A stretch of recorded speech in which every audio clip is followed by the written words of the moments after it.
Hello everybody, my name's Ian Weston. Today we're down at a customer of ours called Clenaware Systems, and I'd like to welcome Richard. Richard Harris is the Managing Director at Clenaware, and he's offered to spend some time with me in his pub. So welcome Richard, thanks very much for agreeing to chat through the benefits 3D printing has brought to you. Well, could you just start with who you are and what you do please for us? Okay, as you said, my name is Richard Harris, MD of Clenaware Systems. We design and manufacture ware-washing equipment. So things like glass washers that go into pubs, clubs. Like these machines behind us? us? Machines behind you, yes. Yeah. We also do dishwashers. We do a specialist machine that goes into the healthcare sector, so the NHS, which is a thermal disinfectant machine. And then we do products like the Airac glass dryer that's behind you for drying glasses, etc. But our business is design and manufacturing of ware-washing equipment that we supply in the UK. Super. So can I ask you a question? When did you first get into 3D printing? When did it first hit your radar, so to speak? We started 3D printing quite a few years ago, and we started off with sort of one of these sort of hobby type machines that we wanted to use. Like many of us do. Yeah, to use for prototyping. So my R&D director, Vic Carpenter, we purchased one and we started to use that to produce prototype parts. But it was more of the hobby type 3D printer, which doesn't necessarily give you the right kind of quality, but it was something that we recognised, you know, could benefit the business, especially from prototyping. Okay. So form and fit, but not much function. No, a bit like sort of masking tape things together really. Yes. So it gave you an idea of what the part would look like, what you might be able to do with it, but you wouldn't necessarily use it as a production part. It just saved on costs of tooling and that element of, you know, the R&D process, if you like. Okay, super. So where after you'd come to the conclusion 3D printing was perhaps the way forwards, which application did you pick to try it for real? Our starting point really was anything that we were producing in plastic. So if we were producing something that was coming out of a plastic mould, it might have been a vac forming or injection moulding, or anything that we might be assembling. So you're taking 2 or 3 parts and putting that together. Mm-hmm. So we recognised that there was a range of parts that we could potentially 3D print. But I think the first part that we ever did was that. Was the filter. Was the filter, yeah. Yes, it was, wasn't it? Which was made up of 2 parts that we would have. One was from a injection moulding tool, and then a wire mesh that went round and then was spot welded. But that was 2 parts and an additional process to end up with that. It's an interesting part, isn't it, with the teardrops in it and the clips inside. Yeah. Indeed, we've got one in our showroom because it's the first part we printed together, and I remember the look of elation on both our faces when it came out. Great. It's a nice part, Richard, that one. I've seen it, many people pick it up and look at it. It's a great example. So that's good, thank you. Richard, what was the important criteria for that part to meet your specifications, really? That either said the printer will do it for me or it won't. What were you looking for criteria-wise in the plastic and the printer? We were looking for something that was obviously, as a material, was durable. So whereas I said to you we'd had the 3D printer that we had purchased, it was more of a hobby machine. So we really wanted something that was much more commercially driven rather than hobby driven. So the material itself, the durability of that material, the print quality, the ease of use, so that you were able to print things easily, and that you could end up with a part off the bed that you could potentially use. Straight off the bed? Yeah, there wasn't... The problem with 3D printers of the past is that you've got to do a lot of secondary work, so you end up removing a lot of supports, or you end up having to dip it in something, so you're ending up doing a lot more. Whereas you really want to be able to, like putting a part on a CNC machine or out of injection moulding, is that you're not doing secondary work necessarily on that part. So it's off the printer onto the wash? Yeah, to a degree, yeah. It's Yeah. coming off the printer and onto production. Lovely. So, yeah. Not that you can do that with everything, but that is part of the criteria. Yeah. Now we've got quite a range of parts here. Thank you for digging these out. These have come out of the bins in the production area. Yes. How many parts are you printing now, roughly? Do you know? Probably somewhere between 60 and 80 at the moment. Of parts. Our machines are made up typically of anywhere between 580 and 620 individual Wow. parts. So the more complicated machine like the TD50 Yes. is made up of around 620 parts, and that ranges from the wash tank through to all the nuts and washers and terminals, etc. that you use. So at the moment, probably 60 to 80 parts across our range of products. That's great. But I think it's fair to say that we've identified probably that again in terms of parts that we could potentially print. You tell an interesting story about this part in particular. Can you just tell us a little bit about this part? It's a beautiful looking part, I have to say, but I would say that. Yeah, this is what we call it a control panel bezel moulding. So this is made out of, or was made out of a plastic mould, and that plastic mould would have also used additional parts. This part we've had made for a while, and what happens sometimes with suppliers is that they end up getting taken over with other companies, or they end up losing your tool, and in this situation the supplier had lost the tool. Right. So it meant having a new tool, or having to have a new tool made. You then need to buy in volume. So in this case, we would need to have bought 1,000 of these, to have made it work. And so we went back to the drawing board and designed this as a 3D part. And we ended up with the benefit then of removing parts that we normally have purchased for the way that we used to make them, and ended up with just this one part. That's wonderful. And that, for us. And it means that we can, as I say, do a much smaller print run on stuff like this, because you only need 20 at a time, for example, rather than needing 1,000. So no, that's been good for us. That's a great story. So the problem with the supply chain forced you down to a different route, really. Having 3D printing allowed us to have a different route. If we hadn't have had the 3D printers, then we would have been in a situation of having to find either another supplier, but ultimately we would have still ended up with either buying a tool, and getting the part made, or redesigning that part of the machine to get around the issue or the fact that you haven't now got a tool. So having 3D printing allows you to be able to do that and to have that flexibility, if you like. Okay, great. So, looking at these parts, there are lots of them. You've already said there's 60 to 80.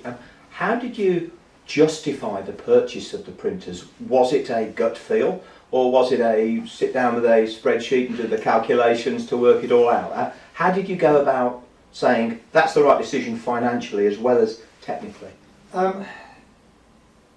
We didn't really necessarily justify it purely from a return on investment or from a financial point of view, because I think there are so many different factors you've got to take into account. So one part of it is R&D. So the way that our R&D process works is that you're putting together lots of different parts, and if those parts are coming out of rotational moulding, they're coming out of injection moulding, it might be vac forming, might be CNC machines, etc. You've then got to have that part made or that tool made. So you might have a tool made, you might then have the part come out, you might then put that into a prototype. It doesn't quite work, so then you've got to have the tool redesigned, and all of that takes time, because the tool itself might take 3 weeks to build, then it takes another week or 2 weeks to get that part out, and then you've got to modify the tool. So from an R&D point of view, it just A, quickens up the process, and B, stops you having to spend money unnecessarily. Even if you use 3D printing as a way of designing a particular part that you then want made via a tool. In volume? In volume, you would be pretty sure that you were going to get the tool right. Okay. So from our point of view, we saw a massive benefit from an R&D perspective. that you could quicken up the R&D, you could save money by not having tools modified, time more than anything. Ultimately though, that led on to looking at it from a production point of view. And one of the things that you never really tend to do is to sit down and analyse what things really cost you. What I mean by that is my time or Vic's time. So when it comes to ordering a part, you've got to talk to the supplier, you've got to get the latest price, you've then got a lead time, then you've got to buy a minimum volume, then you've got to take the stock in, then you've got to put it all away, then you've got to find storage room for it, and then you've got to deal with the invoice. What I'm saying is the true cost of a part isn't necessarily the pound that you've paid for it. It's everything else is involved in that. What 3D printing has allowed us to do is to only print what we need, and to be able to do that instantly. So if we decide that we're going to do a production run of 20 machines starting on Monday, and I need, for example, 20 of these, I can set the printers going on Friday night, and when I come in on Monday morning, those 20 parts that I need are there. I can't do that, with a part that's coming out with a supply chain. No. Okay. So ultimately, it's really hard to justify, but I know that there is a cost saving there because I'm not doing all of those steps that I would normally be doing to store stock. And especially when you get to the point where you've only got one left of something and you need to build two of something, when you need one, we have to go and buy 1,000 to fulfill one, whereas this way, So we moved on quite quickly then to the fact that this could be used as production parts. Okay. And as I say, we didn't necessarily sit down and do that full cost analysis because you don't necessarily cost what every part truly costs you, because it can be difficult to do. Okay. So the first two machines in here were two Mark II printers. What are their names again? Emma and Kylie. Emma and Kylie, right. I have to remember all these names. So the first two Mark II machines that came in here were your first attempt at low volume production and of course R&D. How did you find the learning curve when you first had them? Clearly we came down and we helped you, and to an extent we were both learning together. We were learning on things like that and other ways of producing parts. But how did you find the learning curve? Was it okay, intuitive? What was it like for you? I think the first thing you've got to learn is that you can't take a part and then say, I can now 3D print it. So you have to design for 3D printing. And I think that probably for us was the biggest learning curve. Is that how do you take a part you've currently got and either redesign it to print, or how do you redesign what you're doing inside a machine to then allow it to be 3D printed. So I think the design part of it is important. So you're learning about things like printing circles, 45-degree angles, that's a learning curve. Threads, that kind of thing. We've talked before about the fact that you can get down to an M8. I noticed there's some inserts. And you'll see on this one, for example, we use this actually uses carbon fibre and Onyx. We use this as a support rod in the machine, and so it has carbon fibre on both sides, to the left and right, but we put two inserts at the end. Now that was a stainless steel part that we were having made, but again we were having to buy 500 at a time. It's also things like this, for example, where this would have been what we call a wash and drain filter, where it was made out of stainless steel, but one part of it was spun, and then the other part of it was then punched, and then it had to be welded together. Well, by 3D printing it and then putting an insert in and a bolt through the middle, and interestingly that is what that sits on top of. Okay, all right. So we learned also about how to use other things within that design process, so things like heated inserts, threads, bolts, that kind of thing that you can then, this is a really good example, a con clamp terminal. So we print this part here, we then put 4 heated inserts at the bottom, we then print the clamp, And then we take a part that we buy in and just screw it on the top. This was a part that was discontinued actually by RS Components, and had we have gone with an alternative, we'd have had to have redesigned the product to be able to take the part. So rather than having to redesign the part, we designed the part for 3D printing. So that's been part of the learning curve. What else you can use? There's a learning curve with the type of material, where you can use that material, how you can mix together different materials. So there is quite a learning curve on that. The machines themselves, that isn't a huge learning curve because they are very simple and very straightforward. So you know, the harder bit is before you get to the printer. Once you get to the printer itself. So all in all, not too painful to get to a point where you were getting satisfactory results, which is great to hear. Yeah, and I also think it's enjoyable. It's, you know, it offers you a challenge as a business. You know, how can you improve your product, and how can you use technology to improve what you're doing? You know, and the product that you're putting out to customers. Okay, thank you. I'm going to swap this over now. I'll have a drink in it. Yeah. Okay. When you put it down, can you move it over a little bit, either left or right? Because it's right in the middle, right in front of when you were displaying parts. Okay. There you go. Okay. I was trying to forget you were even here. I know, we were doing something. We were, yeah. We were. Richard, would you do me a favour? Would you share with me your favourite application for the technology? The thing that you go, that's great. I'm really pleased with that one. Have you got a part that does that, or have you got a solution? For example, redesigning something so there's less parts in it, or something you're particularly proud of? What, besides the Darth Vader mug? Besides your Darth Vader mug. Besides yes. the toys that you told me we Yes. could never print.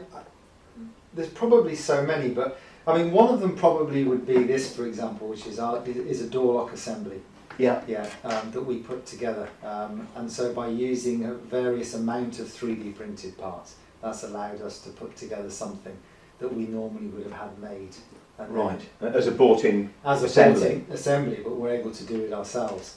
At the moment on our new Mark 6 machine, we've got a sort of a wash and rinse manifold section, which is probably made up, or was made up, of around 13 different parts. And we've actually managed to design that as one part. Oh, so that well gets over that issue of leaks and water, and you know, more places that water can escape, yes, if you like, by having more connections. and more stock, more inventory. But each part that you do, if you look at all of the parts that we do, I mean, this, for example, is a stacker for baskets. So being able to stack baskets that go inside the machines. All the parts are exciting, and it gives you a level of enthusiasm, yeah, to want to get them into machines, you know, and actually try them out and see what they do. So I wouldn't say there was necessarily one particular favourite part, but all of them have been interesting in their own way. Because it's clear now that you're thinking differently. The original design and manufacture process was a traditional one. Now that you've got the printers, is the first thought, how do we print this?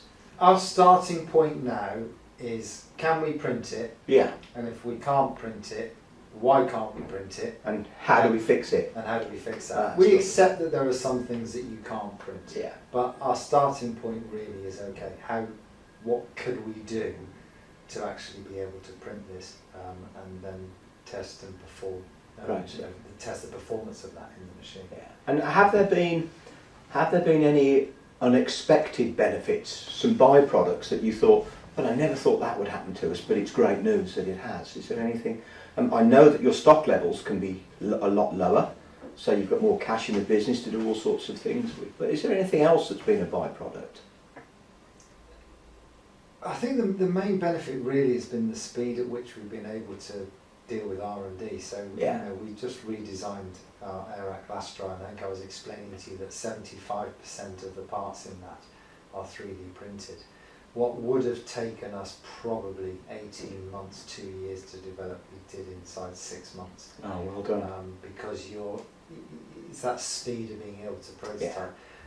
The other thing as well is that obviously R&D is claimable, and so there are elements of what you're doing in R&D that you can claim, and especially all of the prototyping stuff where you're not using it as production stock. So that's a nice added benefit. So the investment again isn't necessarily just what you're spending on the equipment and the material, because you can claim back some of it through your R&D process. No, there's very few negatives. That's good news. That's nice to hear. Most of it is positive. That's good. Thank you. That's nice to hear. Thank you. I suppose it's now fair to say that you have what we would term a print farm. Probably yes. Yes.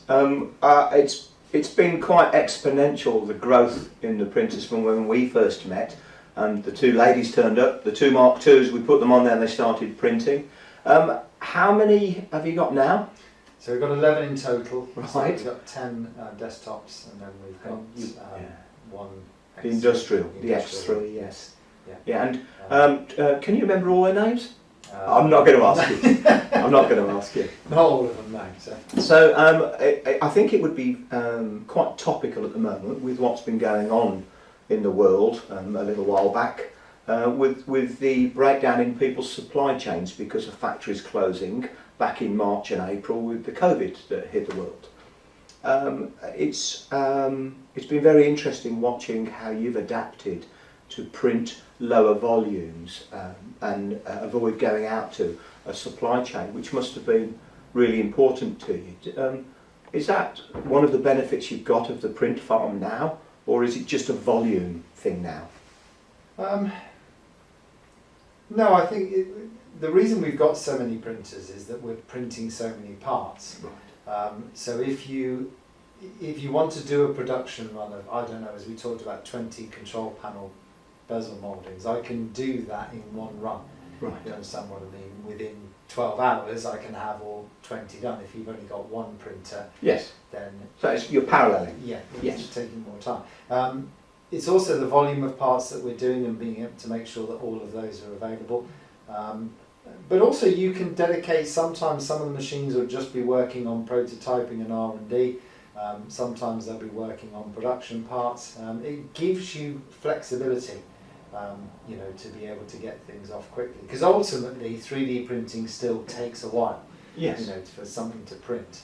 But having that amount of machines gives you that flexibility to be able to get parts off quickly.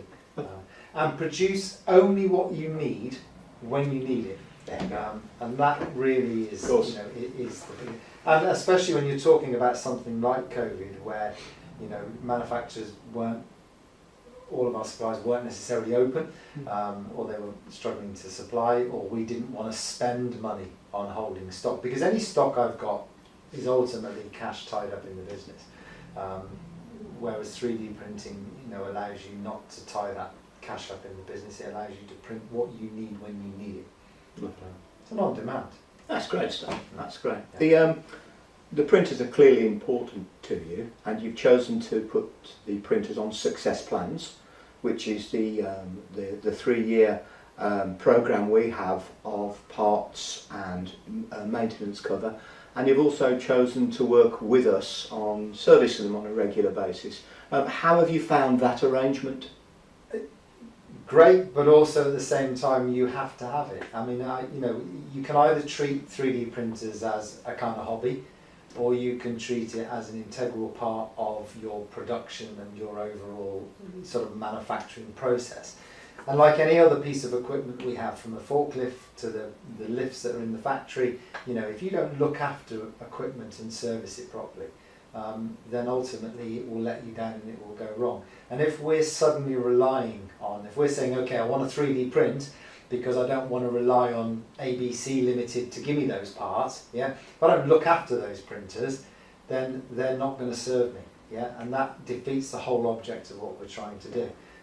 So by having the success plan means that we don't worry about parts that need replacing, you know, Bowden tubes, plates, that kind of thing. But also, you know, credit to people like Max, who comes down once a quarter, services all those machines. Yeah. I know when he leaves, yeah, that I'm now left with, yeah, 11 printers that will print perfectly. And like I explained to you, you know, in the last 3 months, you know, we've gone through 3 spool packs.